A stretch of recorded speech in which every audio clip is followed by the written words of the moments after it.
Pues hola a todos de nuevo. Estamos en otro capítulo de Recuperación sin Reserva. Ya sabéis que es un espacio dedicado a hablar de la solución de las adicciones y de la tan importante gestión emocional que tiene que ver en la recuperación de ellas. Normalmente yo hago este espacio solo, pero pensándolo bien, todo lo que nosotros decimos aquí o lo que yo pueda comentar no tiene sentido si no tiene un ejemplo práctico. Entonces, todo el tema que hacemos con adicciones va orientado a que tenga una aplicación práctica. Y la aplicación práctica es con personas que viviendo una vida de recuperación han conseguido salir del infierno en el que vivían. Y este es el caso de Ramón. Hoy nos acompaña Ramón. Ramón, muchas gracias por estar aquí. Sabes que para mí es muy importante y muy especial que estés aquí, ¿vale? Y bueno, Ramón hace más de 10 años decidió pedir ayuda y comenzar un proceso de recuperación. Lo hizo a través de un centro de tratamiento y luego continuó con la asistencia a los grupos de 12 pasos. ¿Vale? Lleva más de 10 años limpio, sin consumir, no solo limpio, sino además en una vida en sobriedad. Y él es un ejemplo de una historia de recuperación, de compromiso y de transformación. Hoy le he pedido a Ramón que nos acompañe para que nos cuente un poquito cómo ha sido este camino, ¿no? Y este devenir a lo largo de estos 10 años, ¿no? Entonces, a mí sí me gustaría, y creo que es importante un poco contextualizar, ¿no? El por qué estás aquí y por qué te he invitado, ¿no? Entonces sí me gustaría que me contaras un poco pues cómo era tu vida antes de dejar de beber y de dejar el mundo de la adicción. Bueno, pues mi vida era totalmente ingobernable. Era ir corriendo hacia ninguna parte, vivir como un zombie. Bueno, era un programa, digamos, de supervivencia, ¿no? Claro. Necesitaba sobrevivir, no sabía que yo tenía un problema, lo ignoraba, pero eso era angustia, sufrimiento, ansiedad, malestar, no me satisfacía nada. Todo era insatisfacción teniéndolo todo. Ya.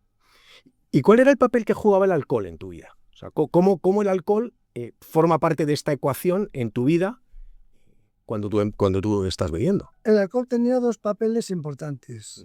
Uno, que me servía de anestésico para no sentir esas emociones tan dolorosas. Y por otra parte, pues me servía también para, de alguna manera, pues poder hacer cosas, afrontar la vida de alguna manera, aunque lamentablemente lo que me estaba haciendo era daño. Pero yo creía que con el alcohol podía funcionar de una manera normal, ¿no? O sea, que es como la gran trampa, ¿no? El gran engaño, ¿no? Claro, Que dice, otro engaño. okay. ¿Cuáles son las cosas que a ti te hacen darte cuenta que el alcohol empieza a ser un problema en tu vida? Bueno, pues digamos que 2 meses antes de ingresar en el centro, descubrí que algo no funcionaba bien en mí. Físicamente empecé a notar ya cosas que me hacían sospechar que algo me ocurría. Cuando me hacían analíticas, pues veía que las enzimas hepáticas estaban altas, es decir, que el hígado empezaba a estar lo que llaman graso, en términos científicos, que con diarreas permanentes, con mucha somnolencia, vomitando, quedándome dormido, en fin. ¿Qué algo había ahí? Yo no sabía que tenía un problema. Vale. Lo ignoraba. Porque eso es a nivel físico, ¿no? Pero yo me imagino que sobre todo a nivel de relaciones, de familia, pues tendría que influir enormemente, ¿no? Tu forma de beber. Por supuesto. ¿Cómo afectaba a tu familia, a tu mujer? Bueno, mi familia pues se veía muy afectada porque resulta que el trato que yo tenía con ellas era de un trato despótico, ¿no? De tiranía, de agresividad dialéctica, nunca física, y bueno, de una ira contenida Ya, que siempre la redirigía mal, ya. porque claro, donde hay confianza da asco, y entonces toda la ira acumulada por distintas áreas de mi vida iban a parar a mis seres más queridos, que es a los que más daño he hecho. Claro. Pero, ¿y todo esto no era necesariamente habiendo bebido? O sea, es decir, por lo que estás contando, yo interpreto, me corriges si no es así, entiendo que el problema de Ramón no era solo el alcohol, era el alcohol y algo más que a través del alcohol tú conseguías un poco como medio controlar, ¿no? O un poco paliar, ¿no? El efecto. Correcto. El alcohol, digamos que era el síntoma, ¿no? Pero detrás había unas causas. Claro. Y las causas era ese dolor emocional que se produjo en mi niñez. Okay. Un dolor que ha permanecido ahí durante 40 años de mi vida hasta que cumplí 57 y entonces es cuando ya tomé la iniciativa de acudir a un centro, ¿no? Pidiendo ayuda, Ok. O sea, que todo esto arranca desde que eres niño. desde que era niño. Claro. Pues en todas esas emociones que tú fuiste viviendo, viviendo, ¿no? Como niño. Eso es. Y al final encontraste como en el alcohol un alivio a ese malestar con el que tú Eso. vivías, ¿no? Era mi anestésico, era Ya. todo. Eso y huir, correr. Wow, correr. qué interesante, qué duro. Vale. Contado un poco contextualizado, además, sí les quiero un poco enfocar con que este espacio no nos vamos a dedicar a hablar de las ruinas, de los fondos, del dolor, o sea, es importante contextualizar a través del dolor emocional que decía Ramón, pero nosotros nos interesa más hablar de la solución, ¿no? Y la solución comienza cuando tú pides ayuda. Eso es. ¿Cuándo, dónde, a quién pides ayuda? Bueno, la ayuda me la prestaron en mi casa, la gente que más quiero. De hecho, fue mi hija mayor la que se puso en marcha buscando el centro a través de una compañera suya, que es psicóloga, que ya conocía el centro, el programa y la directora. Entonces, bueno, a partir de ahí, pues me puse manos a la obra, ¿no? Porque aunque yo no veía el problema, era obvio que había algo. Vale. Y cuando llegas al centro de tratamiento, Sí. ¿cuál es tu primera impresión? ¿Qué es lo que te encuentras cuando llegas? Bueno, yo iba con muchísimo miedo, muy impactado. Digo, ¿pero qué hago yo aquí? Este no es mi sitio. Yo no tengo ningún problema. Y si lo tengo, no es para estar en un centro de terapia de adicciones, que yo no soy adicto.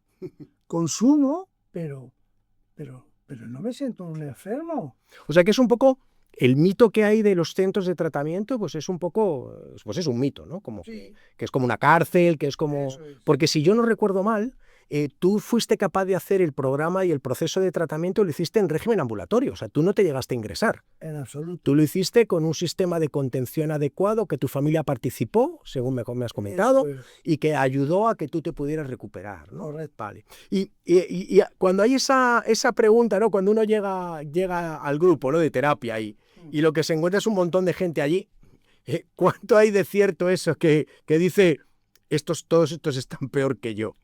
Bueno, efectivamente, lo ratifico. ¿Qué hago yo en un grupo de locos? Si yo no estoy loco, Yo no estoy. pero si soy el más cuerdo, Ya, claro. yo no estoy loco. Vale. Cuando tú llegas al tratamiento, ¿cuál crees que es la principal ayuda que tú recibes allí?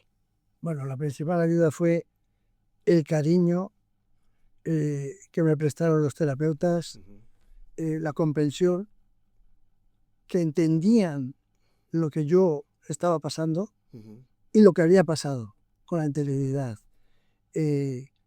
La profesionalidad, la empatía, pero sobre todo esos cuidados preferentes, ¿no?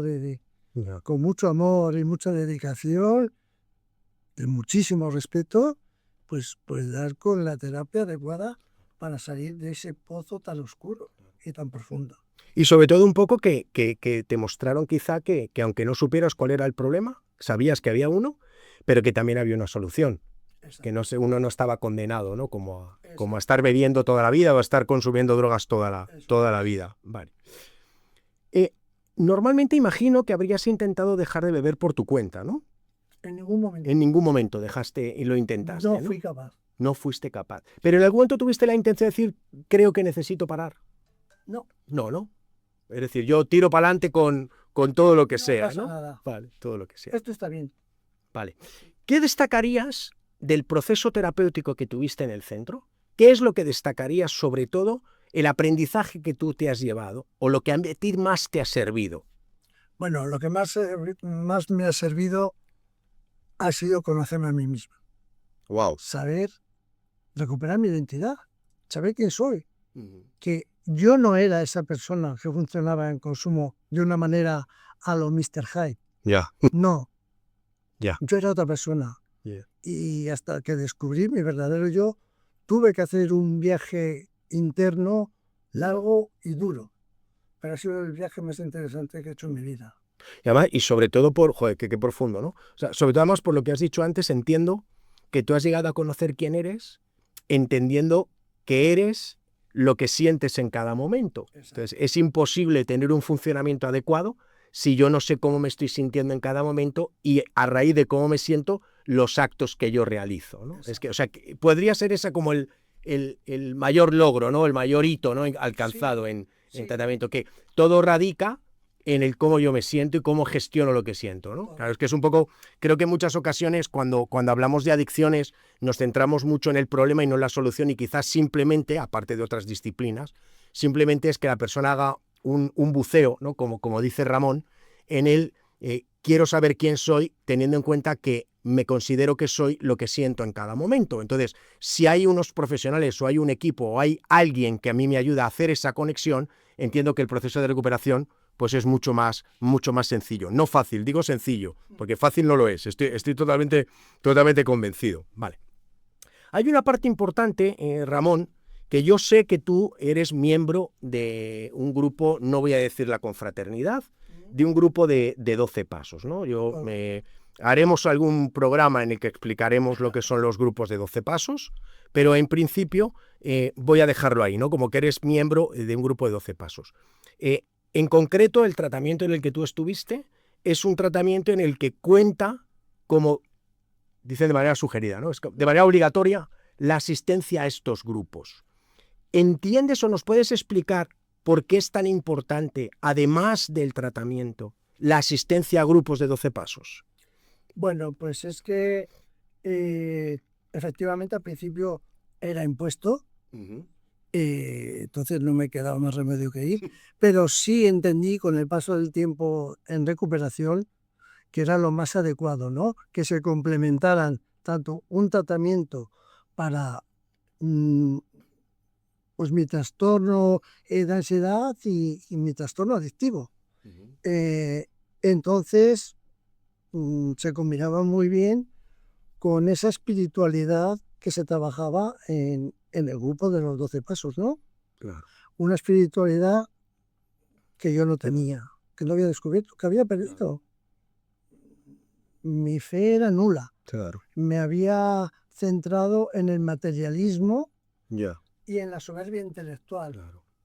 O sea que una de las cosas que proporciona el programa de tratamiento sumado a los grupos de apoyo, a los grupos de ayuda mutua, ¿no? Como son los grupos de 12 pasos, es como, entiendo, hacer como o fomentar como una especie de colchón afectivo. Eso es. Es decir, no estoy solo en esto y hay personas que tienen la misma dolencia, la misma enfermedad que yo, llamada alcoholismo, llamada adicción, y es un sitio incluso donde hasta yo me siento pertenecer y no soy como un bicho raro, ¿no? O sea, yo puedo hablar aquí de cómo me siento, puedo hablar de las cosas que me van mal, puedo hablar de los problemas que tengo y nadie me mira raro porque probablemente el que me esté escuchando pues tenga los mismos problemas o similares, ¿no? O sea, qué interesante. Es que esto es una de las cosas que, haciendo el inciso, la importancia que tiene la asistencia a los grupos de 12 pasos.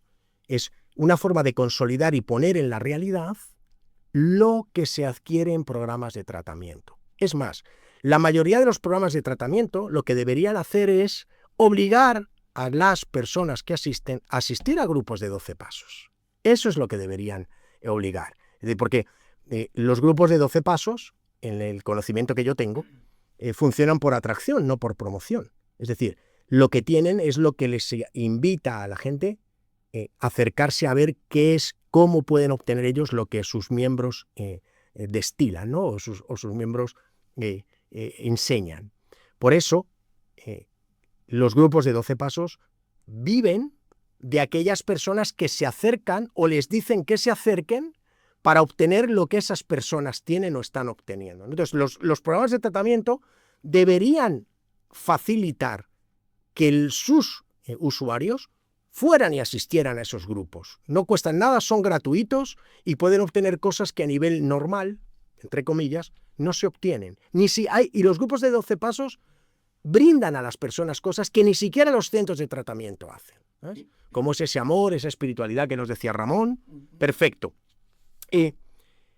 ¿Cómo has podido compaginar o cómo se compagina dentro de los grupos el hecho de que tú provengas de un centro de tratamiento? ¿Has notado mucha hostilidad? ¿Has notado amor incondicional, independientemente de dónde vengas? Ha habido un mixto. Es decir, en algunas personas sí que notaba cierta hostilidad, porque daba la impresión de que, bueno, era un privilegiado, ¿no? Y bueno, pues la envidia está ahí en los seres humanos. Pero por otra parte también he sentido una cercanía que jamás había sentido, porque yo he estado con muchas personas, pero siempre me he sentido solo.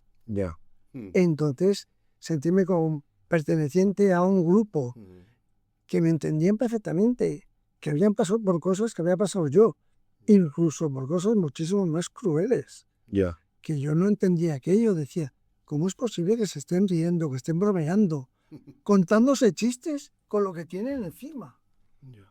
Y encima no beben, o encima no consumen. Y no consumen. No puede ser. Que lo hagan así, como diríamos coloquialmente, a pelo. A pelo. Ok, está interesantísimo. Vale. Y actualmente continúas asistiendo a grupos de 12 pasos, ¿no? Por supuesto. Es una parte fundamental en tu rutina, en tu vida. El tratamiento en el centro me dio muchas cosas. Una de ellas también fue el sentirme vivo, el sentirme útil, pero me aportó también espiritualidad y el compromiso de que había algo más fuera del centro. El centro es provisional. Los grupos o el programa de 12 pasos es para toda la vida. Entonces era una forma de complementar todo eso que había trabajado, ¿no? Y de alguna manera que desapareciera ese vacío existencial que tenía. O sea, es decir, los grupos de 12 pasos, o sea, el programa de tratamiento lo que te dice, oye, el problema que tienes es no solo de consumo, sino que hay algo más, y ese algo más empiezas a trabajar en el tratamiento y luego haces continuación en los grupos de 12 pasos. Correcto. Una especie de mantenimiento. Correcto. Vale. Porque ese algo más, te das cuenta que al final no es si bebo o no bebo, consumo o no consumo. No, es una especie de actitud ante la vida, ¿no? Cómo yo vivo, cómo yo siento, cómo yo pienso, cómo yo actúo. Y eso es lo que los grupos, junto con el tratamiento, te ha brindado, ¿no? Bueno, los grupos en muchísimos momentos constituían para mí lo que llamamos nuestro poder superior, tal y como yo lo concibo, ¿no? Perfecto. Era mi grupo de poder superior. Perfecto. Vale. Lo que tú solo no pudiste, había gente que sí tenía ese poder, ¿no? Un grupo de gente. Y sumaban a mi vida y no restaban. Perfecto, ¿no? Excelente. Yo entiendo que cuando uno deja el consumo y empieza la vida de recuperación, empieza a ganar cosas, empieza a conseguir cosas, ¿no? Hasta el punto que nosotros entendemos desde este espacio, entendemos que las personas que se mantienen sin consumir no lo hacen ya con el tiempo que tú tienes limpio, no lo hacen porque tengan miedo a volver de donde estaba, a donde estaban o de donde vienen, ¿no? que es el infierno, sino que lo hacen porque no quieren perder lo que ya han conseguido, lo que han recuperado, lo que han vuelto a conseguir, ¿no? Entonces, a día de hoy, después de 10 años, gracias al tratamiento y gracias a los grupos de 12 pasos, ¿cómo es tu vida hoy? ¿Qué has conseguido, Ramón? Mi vida es plena. ¡Oh, qué bueno! Me siento muy vital. Es decir, yo empecé con 57 años en el centro, creía que era imposible mi recuperación, porque digo, yo con esta edad no voy a hacer ningún cambio en mi vida, más allá de quitarme de una sustancia. ¿Ya para qué, no? Con esta edad ya para qué, ¿no? Y ya, porque soy incapaz de hacer esto. Y claro, cuando empiezo a hacer cambios en hábitos, en pensamientos, costumbres, personas, etcétera, etcétera, descubro que todo eso me aporta lo que no tenía.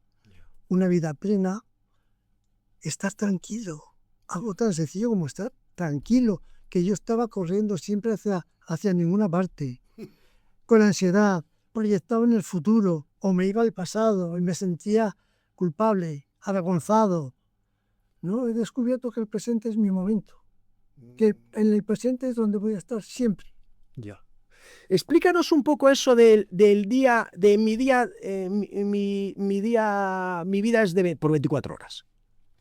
Bueno, yo al principio me costaba muchísimo fraccionarlo en 24 horas.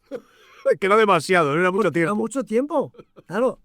Imagina que era para toda la vida, ni te cuento. Bueno, pues en ocasiones lo fraccionaba por periodos de 12 horas, de 8, hasta que conseguí hacerlo por 24 horas. Porque podría ser que una de las mayores dificultades que has tenido, o uno de los mayores logros que el programa te ha dado, ha sido conseguir vivir en el hoy, en este momento, ¿no? O sea, la experiencia que yo tengo es que la mente de una persona con un trastorno por uso de sustancias, su mente es difícil que esté en el día de hoy. O está o en el ayer o en el mañana, ¿no? Entonces creo que donde está la verdadera paz o la verdadera, como que una persona esté ubicada, es cuando es consciente y vive en el día de hoy y es capaz de manejar que lo del día de hoy no es tan grande como lo que viene del pasado, ni tan grande como lo que yo creo que va a venir en el futuro. Entonces, parte de la filosofía de tu éxito es esa, vivir el día de hoy. Claro. Sí, yo en el momento que me iba al pasado, pues conectaba con el resentimiento y con un montón de cosas que me hacían daño. Y si proyectaba hacia el futuro, era todo angustia, ansiedad, miedo. Claro, porque no es lo mismo, entiendo, no es lo mismo vivir solo por hoy o el día de hoy, como si hoy fuera el último día de mi vida en el que uno se puede permitir cualquier tipo de desastre, ¿no? Y que todo vale, a vivir el día de hoy como si fuera el único. Eso es. No es lo mismo. El último que el único, ¿no? Porque si es el único, lo voy a vivir con plenitud, lo voy a vivir a todo lo que da el día y lo voy a disfrutar y lo voy a saborear.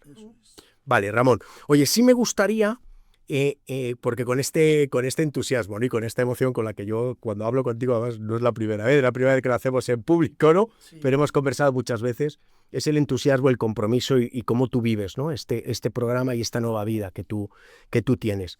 ¿Qué es lo que tú le podrías decir a una persona que está ahora mismo en las garras de la adicción, en las garras del alcohol, en las garras del juego, de cualquier tipo de adicción? ¿Qué le dirías tú para que le pudiera llegar, para que entendiera que se puede vivir de otra manera? Bueno, yo en principio le diría que la vida merece la pena vivirla, que es muy bonita a pesar de las adversidades y dificultades, y que dé ese paso tan difícil pero tan fundamental como es el primero, ¿no?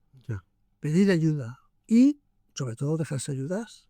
Porque a veces pedimos ayuda, pero no nos dejamos ayudar. Ponemos un bloque o un muro. O condiciones. Y entonces, hacer el programa a mi manera a mí no me ha servido de nada. Ya. O sea, que lo primero que tú le sugieres a una persona es que no tenga miedo a decir tengo un problema, o ni siquiera tengo un problema, es decir, la vida no me va bien, hay algo que no me va bien y no sé si tiene que ver con mi forma de beber, con mi forma de consumir, con mi forma de vivir, pero sé que lo que me está ocurriendo no es lo que quiero y me trae problemas a mí, me trae problemas a otros, ¿no? Eso y sobre todo la repercusión que tiene en todas las áreas de la vida. Correcto. A nivel económico, familiar, social, etcétera, etcétera. Correcto. Porque afecta a todas las áreas de la vida. Claro, porque en el fondo eso es ser adicto o ser alcohólico. Claro. No es ni la cantidad ni la frecuencia con la que yo bebo, es cómo se ven afectadas las áreas de mi vida cuando yo consumo o el consumo o la sustancia o la conducta está presente en mi vida. Yo, cuando salía el monstruo, es decir, la enfermedad, no era consciente de lo que hacía. Hasta que conectaba con el doctor Jekyll, pero que conectaba pocas veces. Es decir, momentos de cordura, pocos. Alegrías, pocas. No disfrutaba de las alegrías. Como dijo alguien, ha pasado la vida delante de mí y no me he enterado. No lo he vivido.